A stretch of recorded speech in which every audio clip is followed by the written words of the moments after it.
নমস্কার বন্ধুরা, আজ আবার একটা নতুন ভিডিওতে তোমাদের সবাইকে অনেক অনেক স্বাগত। আশা করি তোমরা সবাই অনেক ভালো আছো, আমরাও ভালো আছি। তো আগের দিন তোমরা দেখলে বিয়ে বাড়ির ব্লগ, মানে আমার বান্ধবীর বিয়ের ব্লগ। তো আজকে আসছে বউ ভাতের ব্লগ। এবার আমরা সবাই মিলে রেডি হয়ে বেরিয়ে পড়েছি আমার বান্ধবীর বউ ভাতে যাওয়ার জন্য। আমার বিয়ে যেমন আমার বাড়ির কাছে হয়েছে, আমার বান্ধবীর বিয়েটাও তেমন ওর বাবার বাড়ির কাছাকাছি হয়েছে, কিন্তু দুর্ভাগ্যবশত আমাকে বাইরে থাকতে হয়, কিছু করার নেই।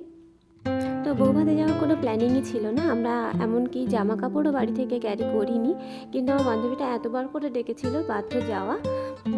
সব ধার করা জিনিস নিয়ে বিয়ে বাড়ি কাটিয়ে এলাম, মানে আমার ননদের শাড়ি, এই আর কি।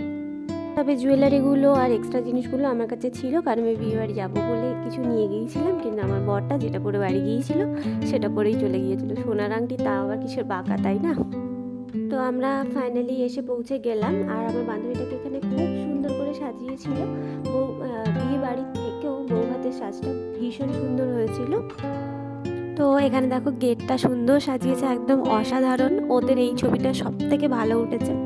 আমরা একটু টুকটুক করে ছবি তুলে নিলাম, নিয়ে শটাং চলে গেলাম খেতে। তো লস্যির কাউন্টার ছিল, ফুচকা ছিল, আর চিকেন পকোড়া ছিল। তো আমরা চিকেন পকোড়াও খেয়েছি অল্প, সব কিছু অল্প অল্প করে টেস্ট করে নিয়ে চলে গেলাম মেন কোর্সে। তো আমরা খাওয়ার দিকে যাওয়ার জন্য বেরিয়ে এলাম, কিন্তু ছবি তোলা তো আর শেষ হয় না। তো খাওয়ার যাওয়ার পথেও অনেক অনেক ছবি তুলে নিলাম। ব্যাপারটা হলো, যতই ছবি তুলি তবু যেন মনে হচ্ছে এরকম করলে ভালো হতো, ওরকম করলে ভালো হতো, এই করে করে ছবি তোলা শেষই হয় না।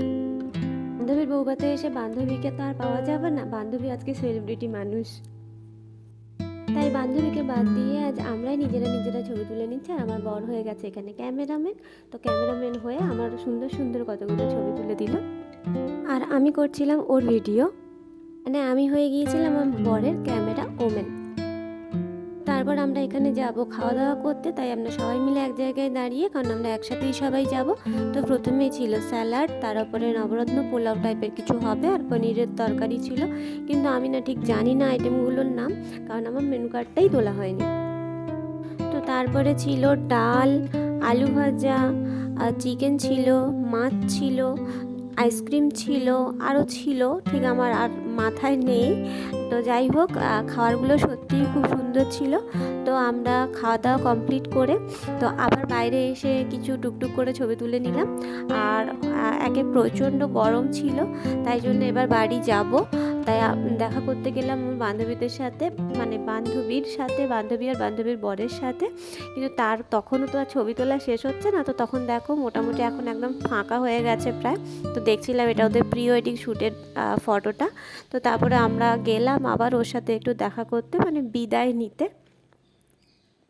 তো তারপর এখানে বোনেরা সবাই ছবি তুলে নিল।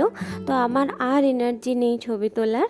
তো এবার আমি বাড়ি যাব, তখন বাজে প্রায় রাত 11টা।